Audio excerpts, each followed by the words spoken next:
Swala hili nyeti na la msingi katika tasnia ya habari. Ule uhalali, weledi na heshima ya taaluma ya uandishi wa habari hapa nchini. Kuzingatia maadili ya uandishi. Ambapo katika kipindi ambacho kila mtu anaweza kuwa mwandishi sasa hivi kupitia mitandao ya kijamii wanaita citizen journalism. Swali kubwa linabaki, nani ana sifa, nani anatambulika kisheria na nani analinda misingi ya taaluma hii? Je, ithibati ya waandishi wa habari kupitia bodi ya ithibati ya waandishi wa habari JAB imeleta mabadiliko gani? Ina nafasi gani katika kuhakikisha uwajibikaji, lakini pia maadili na ubora wa habari tunazopokea kila siku? Ili kutupa mwanga wa haya, leo tuko na mgeni wetu hapa studio, kaimu mkurugenzi mkuu wa bodi ya ithibati ya waandishi wa habari, wakili Patrick Kipangula. Karibu sana. Karibu mkurugenzi. Asante, nashukuru sana kwa kunikaribisha. Habari ya JAB? JAB tunaendelea vizuri. Sasa mbali na kwamba wewe ndio bosi wetu, kwa sababu wewe ndio unatupa ruhusa sasa ya sisi kuweza kuzungumza kwenye kipaza ama la. Karibu sana, na naamini kwamba tutakuwa tuna wakati mzuri kwa sababu maswali ni mengi na ufafanuzi bado unahitajika. Tungetaka kuanza kujua, unaweza ukatueleza kwa kifupi umuhimu wa hii ithibati ya uandishi wa habari kupitia bodi ya ithibati ya waandishi wa habari? Karibu. Kwanza nashukuru sana kwa kunikaribisha tena kwenye kipindi hiki, kwa sababu nakumbuka nilishawahi kufika hapa tukazungumza mambo mengi kuhusu masuala ya ithibati, lakini nashukuru tena leo mmenialika kuja kutoa ufafanuzi zaidi wa masuala mbalimbali na maswali ambayo pengine wadau au waandishi wa habari wanajiuliza mara nyingi. Labda kwanza nianze kwa, inawezekana kuna wengine ndio wanasikia kwa mara ya kwanza leo kwamba JAB ni nini. Labda nitoe tu utangulizi kafupi kwamba JAB ni kifupi ambacho ni jina la Kiingereza Journalist Accreditation Board, au bodi ya ithibati ya waandishi wa habari kwa Kiswahili. Na bodi hii ni bodi ambayo imeundwa kwa mujibu wa sheria. Sheria ya huduma za habari sura ya 229. Sheria hii imetungwa mwaka 2016. Kwa hiyo ina muda wa miaka 10 tangu imetungwa sheria hii. Kwa hiyo ni sheria ambayo imeunda bodi, na bodi imepewa majukumu kwenye sheria hiyo. Ukisoma kifungu cha 13 cha sheria kinaeleza majukumu kadhaa ambayo bodi imepewa kuyatekeleza. Na jukumu la kwanza kabisa ni kutoa ithibati kwa waandishi wa habari na kutoa vitambulisho kwa waandishi wa habari ambao wamekidhi vigezo ambavyo vimeainishwa kwa mujibu wa sheria. Na jukumu la pili ni kusimamia maadili ya waandishi wa habari. Na jukumu la tatu ni kutoa mafunzo kwa waandishi wa habari ambao wamekidhi vigezo kwa mujibu wa sheria. Na jukumu jingine ni kuishauri serikali kuhusu masuala ya elimu ya uandishi wa habari. Na umuhimu sasa wa wana ithibati. Kwanza kabisa, kama unafahamu, sekta hii ilikuwa haina chombo ambacho kinaisimamia huko miaka ya nyuma. Na sasa chombo hiki kimekuja, na chombo hiki sasa kinasimamia masuala yote ya kisheria yanayohusu ithibati na mambo yote yanayohusu usimamizi wa sekta ya habari kwa maana ya waandishi wa habari. Na kama zilivyo taaluma nyingine, zina vyombo vinavyovisimamia. Ukienda kwa wahasibu kuna chombo kinawasimamia, ukienda kwa madaktari kuna chombo kinawasimamia, mawakili kuna chombo kinawasimamia, manesi kuna chombo kinawasimamia. Kwa hiyo hata hii pia ni taaluma muhimu sana katika jamii, na tunajua kabisa taaluma hii kwa sasa inajitanabaisha kama ni muhimili wa 4 usio rasmi. Kwa hiyo kama ni muhimili wa 4 usio rasmi, lazima uwe na usimamizi maalum wa kisheria. Kwa hiyo kwanza, umuhimu wake wa kuwa na ithibati, kwanza mwandishi wa habari anapata ulinzi wa kisheria. Anakuwa anatekeleza majukumu yake kisheria na anapata ulinzi wa kisheria. Na umuhimu huu unakuja kwa namna gani? Kwa maana ya zile haki ambazo anazo mwandishi wa habari ambazo pia nazo zimeainishwa kwenye sheria yetu ya huduma za habari. Kusoma kifungu cha 7 kinaeleza haki 3 za mwandishi wa habari. Haki ya kwanza ni kutafuta habari, haki ya pili kuzichakata, na haki ya 3 kuzitangaza hizo habari. Kwa hizo haki anakuwa analindwa kisheria kwa namna hiyo. Lakini umuhimu mwingine kwamba sasa taaluma hii imepata hadhi inayostahili kwa sasa, na hadhi ya kisheria kama zilivyo taaluma nyingine. Kwa hiyo kwa sasa uandishi wa habari ni taaluma kama zilivyo taaluma nyingine kwa mujibu wa sheria. Kwa hiyo hadhi yake imekuwa zaidi kuliko ilivyokuwa hapo awali. Lakini umuhimu mwingine wa ithibati ni kwamba sasa waandishi wa habari wanakuwa na maadili ambayo yanatambulika kisheria, kwa sababu mtu akishakuwa anasimamiwa na sheria maana lazima azingatie maadili yale ambayo yapo kisheria. Lakini pia tunaimarisha uwajibikaji kama ulivyosema mtangazaji hapo awali kwamba bodi ya ithibati sasa inaimarisha uwajibikaji wa waandishi wa habari, na kwamba sasa mwandishi wa habari sasa anakuwa anajua kwamba akifanya kitu fulani ambacho ni kinyume na maadili ya uandishi wa habari, basi kuna chombo ambacho kinasimamia maadili ambacho kinaweza sasa kumsaidia na kumrekebisha ili arudi kwenye mstari ambao unatakiwa. Lakini yes. Wakati hayo yote ukishaeleza, kuna mtu saizi anatamani kufahamu tangu kuanzisha kwa mfumo huu wa ithibati mmegundua kitu gani kwenye hii tasnia hasa kwa waandishi wa habari wenyewe? Kwanza tulichogundua ni kwamba waandishi wa habari wanafanya kazi katika mazingira magumu na uchumi wao kwa kweli waandishi wa habari umeyumba sana. Na hiyo pia kuna hata taarifa ambayo serikali iliunda kamati ilikuwa chini ya Mzee Tido Muhando. Ile kamati ilibaini mambo mengi sana kwenye sekta ya habari, hasa waandishi wa habari kwamba wanaishi kwenye mazingira ambayo kwa kweli yanahitaji kuboreshwa zaidi. Na yanahitaji kuboreshwa zaidi kwa namna gani? Kwa namna ya kuwawezesha kwanza kuthaminisha taaluma yao ili sasa wawe na hadhi. Ili sasa hata waajiri sasa waone kwamba hii taaluma ina hadhi inayostahili na kuweza kuwalipa malipo ambayo yanastahili ili sasa waweze kuwa na maisha yale mazuri kama zilivyo taaluma nyingine. Sio wenzetu wana sheria. Maisha yao kidogo yako nafuu kidogo kuliko sisi waandishi wa habari, kwa sababu pia ukisoma kwenye ile taarifa utaona kabisa kuna waandishi wa habari mpaka wanalipwa shilingi 2,000 kwa story. Yani mtu anatuma story ili alipe wale ma correspondent sana wanalipwa shilingi 2,000 kwa story. Kwa hiyo ni kwa kidogo inahuzunisha. Kwa hiyo bodi hii pia itasaidia na kushauriana na wamiliki na waandishi wa habari wenye namna ya kuboresha hadhi ya taaluma hii na kuboresha maisha ya waandishi wa habari. Na kwenye uandishi wa habari huwa kuna miiko ya uandishi ambapo unaposoma lazima hayo yote yazingatiwe. Na ujio wa hii ithibati kwa waandishi, mnadhani umeongeza nidhamu ya kazi kwa wanahabari au mnaona bado kuna mambo yale na yanahitaji kurekebishwa zaidi? Kwa kiwango kikubwa imeboresha. Hatuwezi kumaliza kwa wakati mmoja kwa haraka, kwa sababu kama unavyojua bodi ina mwaka mmoja tu tangu ianze kufanya kazi. Kwa hiyo hatuwezi kumaliza yote kwa wakati mmoja, lakini tunavyoendelea tunaona kuna improvement kubwa kwenye hasa uwajibikaji na hasa kuzingatia maadili. Na hii inathibitishwa na Mamlaka ya Mawasiliano Tanzania TCRA, kwa sababu kule Mamlaka ya Mawasiliano kuna kamati inaitwa kamati ya maudhui ya TCRA ambayo hiyo inashughulika na mambo ya maadili pia ya maudhui ambayo yanatolewa kwenye vyombo vya habari. Na wale wanasema kwamba kwa utafiti waliofanya kwa muda mfupi wanasema maadili kwenye vyombo vya habari au yale makosa ambayo yalikuwa yanafanyika kwenye vyombo vya habari yamepungua kwa 50% kwa sasa hivi. Kwa hiyo kwa maana hiyo maana yake tunajua kabisa ujio wa bodi umepunguza sana uvunjifu wa maadili kwenye vyombo vya habari.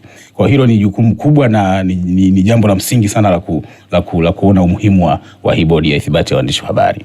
Naam, endelea Mohamed.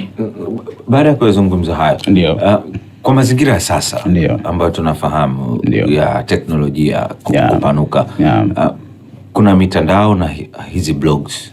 Ni rahisi kwa kiwango gani kufuatilia nani ana ithibati na nani hana? Kwanza labda nifafanue kitu kimoja kwamba bodi ya ithibati ya waandishi wa habari inashughulika na waandishi wa habari ambao wanafanya kazi kwenye vyombo vya habari. Hilo ni lazima kulitambua hilo, kwenye vyombo vya habari. Na kwenye vyombo vya habari kwa maana gani? Kwa maana vile vyombo ambavyo vina sifa ya kuwa vyombo vya habari. Na ili uwe na sifa ya kuwa chombo cha habari lazima usajiliwe kwa mujibu wa sheria. Kuna sheria kadhaa ambazo zinasimamia usajili.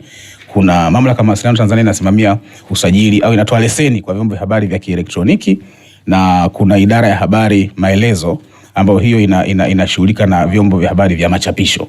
Kwa hiyo kwa maana hiyo wale wanaofanya kazi kwenye vyombo hivyo sasa ndio hao tunashughulika nao kwa mujibu wa sheria.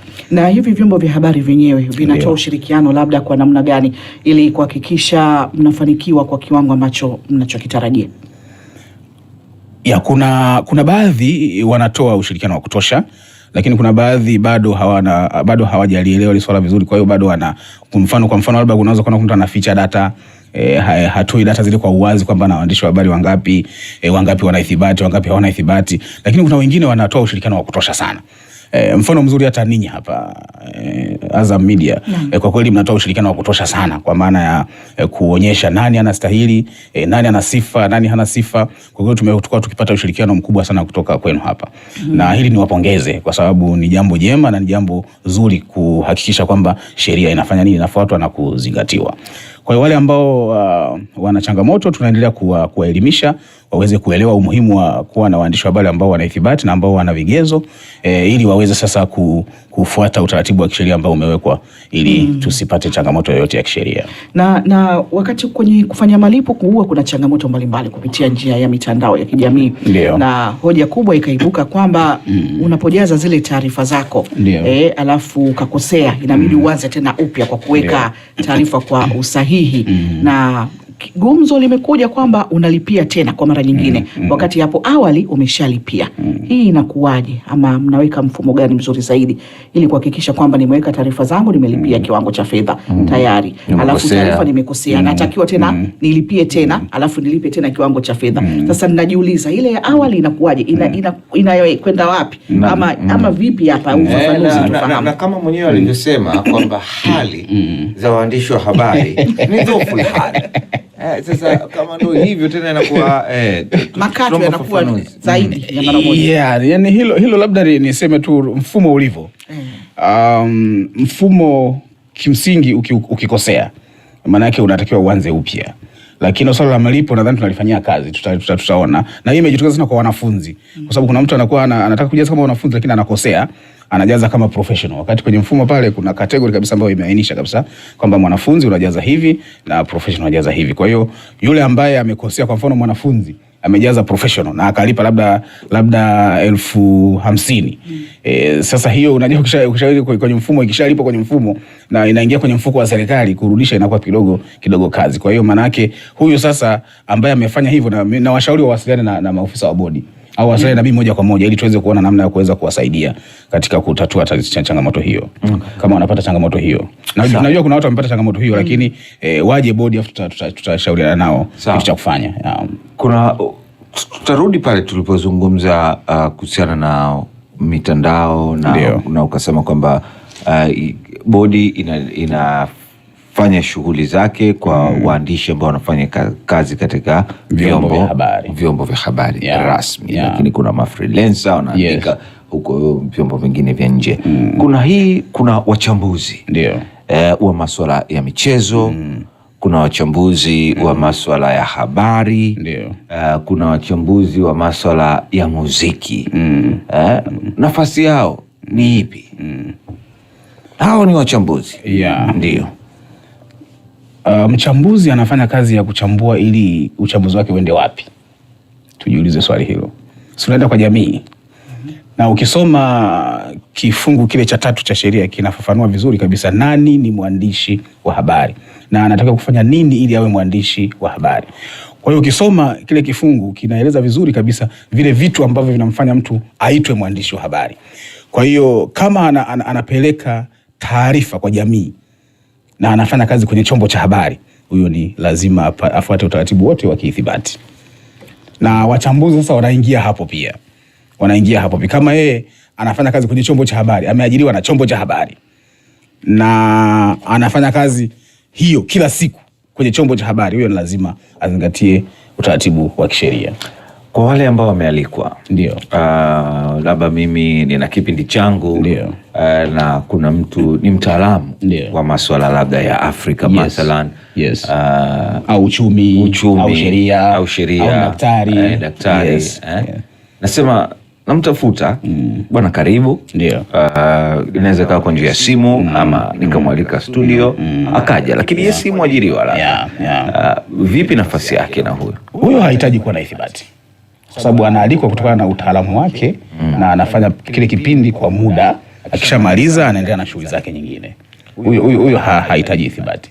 Kwa mfano umemwalika mwanasheria, si ndio? Anakuja anaelezea, wanafundisha masuala pengine mirathi, si ndio? Ni kipindi tu ambacho kinamwalika, anakuja anafanya hicho kipindi, anaelimisha jamii, baada hapo anaondoka. Hajaajiriwa na chombo cha habari. Huyo hahitaji ithibati. Kwa hiyo hata kama ni sehemu ya kipindi hiki kila siku, kipindi kinapokwenda kama hajaajiriwa hahitaji ithibati, ila kama ameajiriwa na chombo cha habari kwamba kazi yake ni hiyo kila siku, huyo anahitaji ithibati. Huyo anahitaji ithibati. Haya, tuna ma DJ ndio ma disco joker ma DJ hawahitaji ithibati, hawahitaji ithibati. Yes, DJ hahitaji ithibati. DJ yeye anatakiwa aende. Sasa DJ sio hana taaluma ya habari. Wapi wanakwenda? Tasuba. Nani DJ anakwenda Basata. Yes, anakwenda Basata kujisajili. Tasuba ni chuo. Anakwenda Basata. Kwa hiyo wachambuzi tumesema kama hajaajiriwa anaweza kuendelea na uchambuzi wake. Kama hajaajiriwa anakuja kama mtaalamu. Tuzingatie anakuja kama mtaalamu, lakini kama anakuja kama mtu ambaye ameajiriwa na chombo husika na anafanya kazi full time hapo, huyo lazima apate ithibati.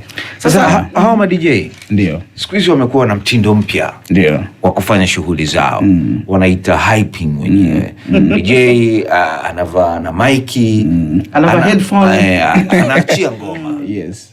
Anaachia ngoma. Bob Marley alizaliwa mwaka fulani. Hii ndo ngoma yake. Bob Marley, One Love. Sasa yeye anatakiwa kufanya kazi yake ya DJ tu. Asifanye mambo mengine ambayo asichombeze. Akichombeza sasa panakuwa anaingilia kazi ya mtu mwingine. Kwa sababu hapo anatakiwa sasa awepo mwandishi wa habari mwenye ithibati ambaye anachombeza hicho sasa. Kwa hiyo DJ anatakiwa awe bubu. DJ anatakiwa afanye mikono yake ndio izungumze na chombo chake kizungumze. Lakini asiingilie ile kazi ambayo mwandishi wa habari anataka kuifanya. Kwa sababu anaweza akachombeza akaharibu hali ya hewa. Alafu mtamchukulia hatua namna gani? Kama hajazingatia ile maadili. Sawa, tumekuelewa kwa hili. Sasa turudi kwa hawa. Anaweza akahype akatukana. Turudi sasa kwa hawa ambao ndio wanakuja kwa ajili ya kujifunza kwa vitendo. Wanafunzi hawako chuo, wakimaliza lazima waje katika vyombo vya habari kwa ajili ya kupata uelewa zaidi na kujifunza. Sasa mmeweka utaratibu wa jabu kwa wanafunzi wa vitendo, yani field ambao wanakuwa kwa muda mfupi, mwezi mmoja. Kwa nini mmeingiza hivi? Na wakati ukaja kujifunza alafu anarudi tena shule ya chuo, yani hajamaliza. Tunaamini kwamba taaluma ya habari pia inahitaji mtu kujifunza, kujifunza kwa vitendo. Kwa hiyo ndio maana sheria ikaweka huo utaratibu kwamba mtu anapokuwa kwenye mafunzo kwa vitendo then atakuwa anafanya kazi za kihabari pia. Kwa hiyo ni muhimu pia akapewa ithibati ya muda, ili wakati anafanya kazi asizuiliwe. Maana yake usipokuwa na ithibati unaweza kuzuiliwa kufanya mambo kadhaa ya kihabari. Kwa hiyo ili asizuiliwe kufanya practical yake, ili asizuiliwe kujifunza, ni muhimu akapewa ithibati ya muda kulingana na ratiba ya chuo ambayo imewekwa. Kwa hiyo kama chuo kimeweka anakwenda field kwa miezi miwili, basi atapewa ithibati ya miezi miwili. Na baada ya hapo akishamaliza ithibati ya miezi miwili, basi ina expire hapo, anarudi shuleni kusoma. Akishamaliza chuo chake anarudi anakuwa professional, anapewa ithibati. Lakini hamuoni kama hii inaweza kuleta mkanganyiko, kwa sababu kuna wale ambao wanajifunza kwa mwezi mmoja na kuna wale wa intern ambao wanajifunza kwa mwaka mzima. Lakini kwa huyu mwezi mmoja anaweza kaja akajifunza, ndio kwa mfano wameanza alafu akahitajika kuwa na jabu. Katuma maombi, yupo ndani ya mwezi mmoja kujifunza.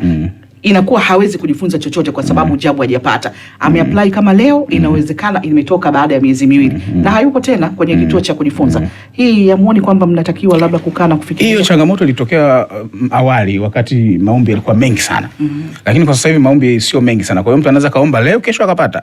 Au atakaomba siku akapata kama hana changamoto yote ya kimfumo. Na wale ambao wameomba labda kwa takriban kama wiki mbili, nini tatizo mpaka kuchelewa kutoka? Mimi nadhani hao sijajua tatizo nini, lakini nashauri wafike ofisini. Kama wako hapa mjini wafike ofisini, lakini kama hawako mikoani wapige tu simu, then tutaona namna ya kusolve issue zao. Lakini naamini kwa sasa tuna speed kali sana ya kutoa ithibati, kwa sababu maombi sio mengi kama ilivyokuwa awali. Kwa sababu hapo awali tulikuwa tunapokea mpaka maombi 200 kwa siku, 300, 400 kwa siku. Kwa hiyo ilikuwa kidogo mpaka kuchambua, kuchanganua, kujithibitisha, kujiridhisha, inakuwa kidogo inachukua muda. Lakini sasa hivi tunakwenda speed sana kwa sababu maombi yamepungua. Lakini kwa huyu ambaye ndio anakuja kujifunza kwa vitendo pengine ndani ya mwaka mmoja, na mkaona kwamba kuna haja na yeye akapata hii ithibati, wakati mwingine ulichokisomea upate ajira hiyo, unaweza ukasomea uandishi alafu ukapata ajira nyingine.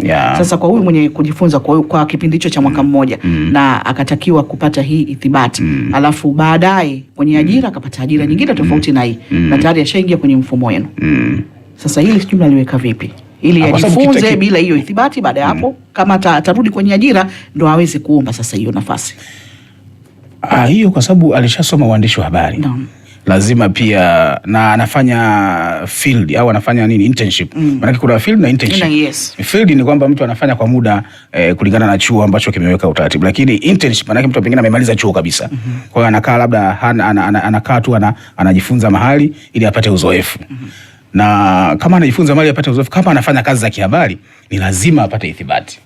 Lazima apate ithibati kwa sababu katika kipindi anachofanya internship, in case akipata shida, in case akikosea, in case apata shida yote, lazima tu tunamtambua kwamba kuna chombo cha habari pengine Azam, kuna watu ambao wanafanya kazi kwa wanafanya wako field au kuna wengine wako internship. Kwa hiyo lazima tuwajue, na tukishawajua inaturahisishia sisi katika kumonitor na kuwalea pia, kwa sababu unaweza kuna mtu alikuwa hataki uandishi wa habari lakini baadaye amefanya internship, ameona kazi nzuri akaendelea nayo. Kwa hiyo ni kitu cha msingi, lakini akipata kazi nyingine tena sawa, tutakuwa tuna kwenye database tunajua tuna waandishi wa habari kadhaa ambao tunao. Ni sawa na sisi wanasheria. Kwa mfano sasa unaweza ka apply ukawa non practicing advocate. Kwa hiyo wewe umetulia tu kwenye seniority, lakini umetulia tu ufanye kazi yote ya sitangazi, lakini ni producer. Producer anatakiwa awe na ithibati hata kama siendi hewani. Yes, producer anatakiwa awe na ithibati kwa sababu producer anaandaa kile kitu ambacho kinatakiwa kiende hewani. Yes. Mimi nataka tuzungumze jambo moja kwa dhana tu ya uhalisia. Yes. Wapo watu ambao wamefanya hii kazi kwa muda mrefu, mathalan miaka 20. Kuna watu wamekuwa katika hii tasnia. Yes. Wakati huo hakukuwa na huu taratibu, wengine wamesoma katika hivi vyuo ama wamepata kozi fupi kutoka labda katika mashirika ya utangazaji, mathalan BBC ama DW. Kuna hizo kozi, lakini wamefanya kazi hii kwa weledi mkubwa kwa muda mrefu na wamejizolea umaarufu wengine na wameweza kusaidia wengine na mchango wao kwenye taifa ni mkubwa. Hawa mmejaribu kuangalia ni namna gani wanaweza wakapewa hata hizo ithibati za heshima ama kuangalia, kwa sababu tunaweza tukawa tunalinyima taifa wazoefu manguli, watangazaji manguli ambao na taarifa maarifa yao hatuyapati. Hatutaki wataja wengine majina, wengine wamekwisha tangulia mbele za haki, lakini ni watu ambao tungependa, lakini kwa sasa hivi labda tusingewaona tena. Hili kaimu mkurugenzi, kwako na bodi yenyewe na sheria, mnalichakata vipi? Mnaliona mnaweza mkalifanyia vipi kazi? Kwa sababu uzoefu, kuna watu wanatoka chuo leo amesoma, lakini ukimweka na ule mzoefu nani amemaliza kazi kwa haraka. Labda nianze kwa kusema kwamba serikali ililiona hilo. Ndio.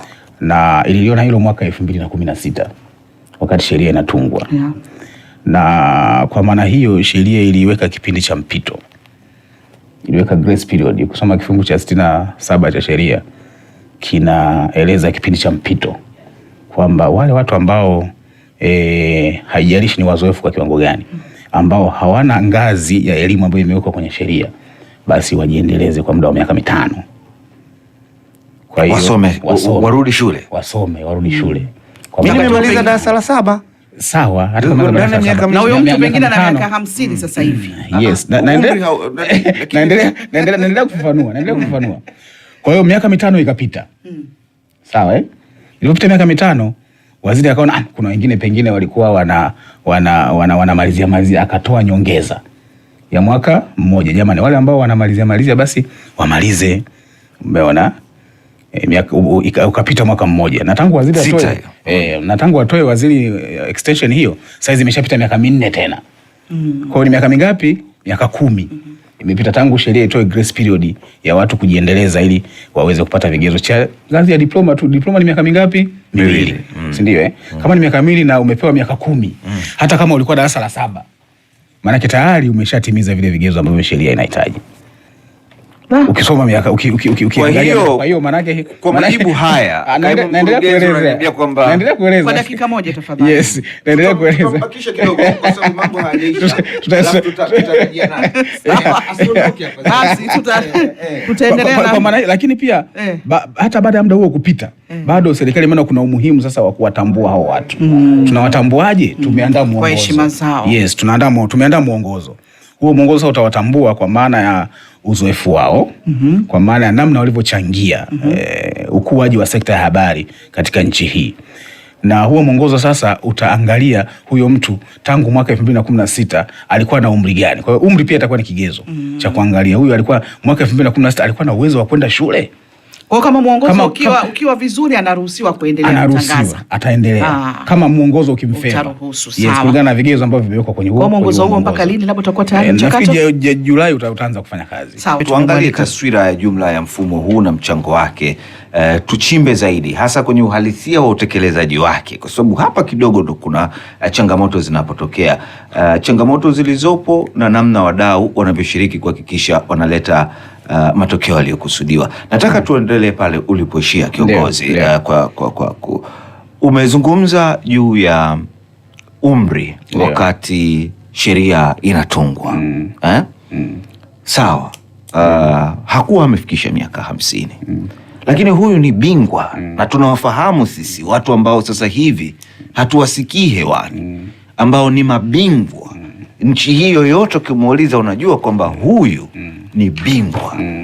Rais tunaona wapo watu kwa kutokana na mchango wao wanapewa digrii za heshima. Juzi tumeona Rais Dr. Samia Suluhu Hassan kapewa kule Nigeria kutokana na mchango wake katika kazi. Yuko na mtu anakwenda anaitwa kwenda kufanya semina katika vyuo mbalimbali. Na huyu pia mathalan ana chuo na yeye cha kufundisha watu kutokana na uzoefu wake aliokuwa nao. Umri wake kwenye hicho kipengele hauingii. Lakini je, kwa nini msiangalie uweledi wake, utendaji wake wa kazi? Na mimi naamini kama bodi kuna hawa watu wanajulikana. Mathalan mzee wetu Chido Mhando leo angekuwa anataka kutangaza hali ingekuwaje? Umenifahamu? Kuna watu wa namna hiyo. Kwa hiyo hebu tuangazie sasa hapa hili, kwa nini tunataka kulazimisha mambo ya umri peke yake? Sija labda nifafanue vizuri tena. Sikusema umri peke yake. Ndio. Nilisema umri, lakini pamoja na namna huyo mtu alivyochangia sekta ya habari. Ndio.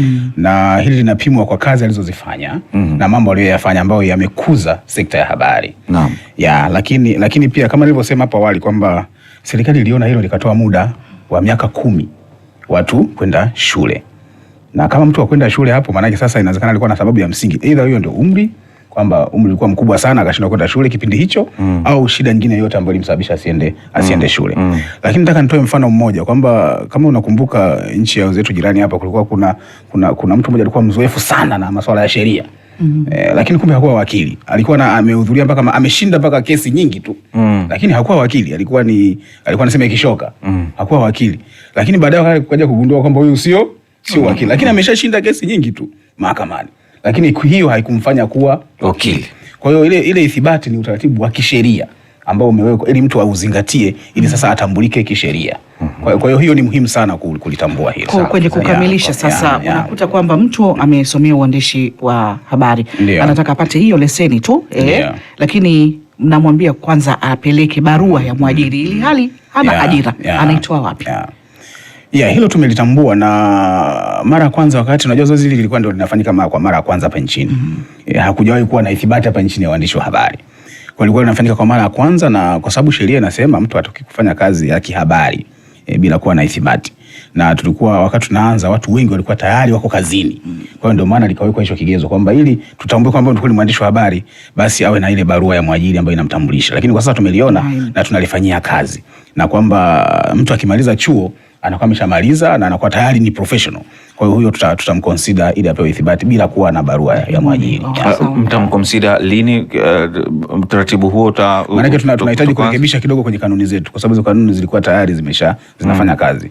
na tulikuwa tunatumia hizo kanuni. Kwa hiyo tunarekebisha hizo kanuni ili sasa hata hawa ambao wanatoka tu chuo, amemaliza chuo chake, yuko vizuri, anapewa ithibati, hapo sasa mwajiri anaruhusiwa kuajiriwa sehemu yoyote wakati tayari ana ithibati yake. Yes. Na kuna huyu ambaye ameuliza sheria inasemaje kwa mtu ambaye atakiuka? Sheria iko wazi. Ukisoma kifungu cha 50 cha sheria kinaeleza kabisa kwamba kwanza kifungu cha 19 ambacho kinasema mtu haruhusiwi kufanya kazi bila kuwa na ithibati. Lakini kifungu cha 50 kinaeleza pia kufanya kazi bila ithibati ni kosa kisheria na kuna adhabu zake pale. Kuna adhabu pia ya fine na kuna adhabu pia ya kifungo kama ukipelekwa mahakamani. Kwa hiyo ni kitu ambacho kinaweza kikamletea shida mtu ambaye hana ithibati. Mwisho yote ni wazi kwamba hadhi hii ya taaluma ya uandishi wa habari ipo mikononi mwa wanahabari wenyewe. Kuheshimu sheria, kuzingatia maadili na kuwajibika kwa jamii wanayoihudumia. Exactly. Nimegundua katika mazungumzo haya kwamba ithibati si kikwazo bali ni ngao ya kulinda ukweli, lakini weledi na heshima ya tasnia hii muhimu. Mimi najivunia kuwa nayo. Tunamshukuru sana wakili Patrick Kipangula kwa muda wako na ufafanuzi wa kina. Na kwako msikilizaji, kumbuka habari bora huanza na mwandishi anayeheshimu taaluma yake. Kwa dakika moja tu, umesema kwamba adhabu ni ipi? Kifungo ama inaweza kuwa kifungo, inaweza kuwa fine au vyote kwa pamoja. Kifungo ama fine. Fine shilingi ngapi? Adhabu imewekwa kwenye sheria. Ukisoma kifungu cha 50 cha sheria, labda niwasomee hapa. Kifungu cha 50 cha sheria, kifungu cha 50 kinasema hivi. Any person who practices journalism without accreditation commits an offense and on conviction shall be liable to a fine not less than 3 million shillings, but not exceeding 10 million shillings, or to imprisonment for a period of not less than 2 years, but not exceeding 5 years, or to both. Kwa maana yake tunaweza tukaanza hatujaanza kuwapeleka watu mahakamani, lakini tukishapeleka mahakamani kama mtu hana ithibati, maana yake hiyo ndio madhara ya kisheria. Kwa wale ambao kidogo lugha imewaacha ni kwamba faini itakuwa ni milioni 3 na isizidi milioni 10 na kifungo kitakuwa ni miaka 5 miwili, lakini haitazidi miaka 5 ama vyote kwa pamoja. Au vyote kwa pamoja. Bwana, haya. Tunakushukuru sana. Nashukuru sana. Haya msikilizaji, huyu ni kaimu mkurugenzi mkuu wa bodi ya ithibati ya waandishi wa habari, wakili Patrick Kipangula. Tumezungumza naye na mpaka dakika hii ni 2:13. Endelea kusalia nasi mpaka saa 3 kamili asubuhi. Itakapofika saa 2:30, basi moja kwa moja utapata nafasi ya kufahamu yale ambayo yamejiri katika magazeti. Ila bado tunaona tumeshakuaga. Ila kitu kimoja tu, hukumu kwa mtu ama kwa chombo? Hukumu ni kwa mtu. Kwa mtu, sio kwa chombo. Chombo ambacho kimeruhusiwa kwenda hewani umekiuka. Sasa hiyo mamlaka ya mawasiliano itadili na wewe. Sawa. Asante sana. Haya msikilizaji, endelea kuwa nasi kwenye namba 0621107107. Shukrani sana. Na kama unatufuatilia hapa, tunazungumza na kaimu mkurugenzi mkuu wa bodi ya ithibati ya waandishi wa habari JAB, wakili Patrick Kipangula.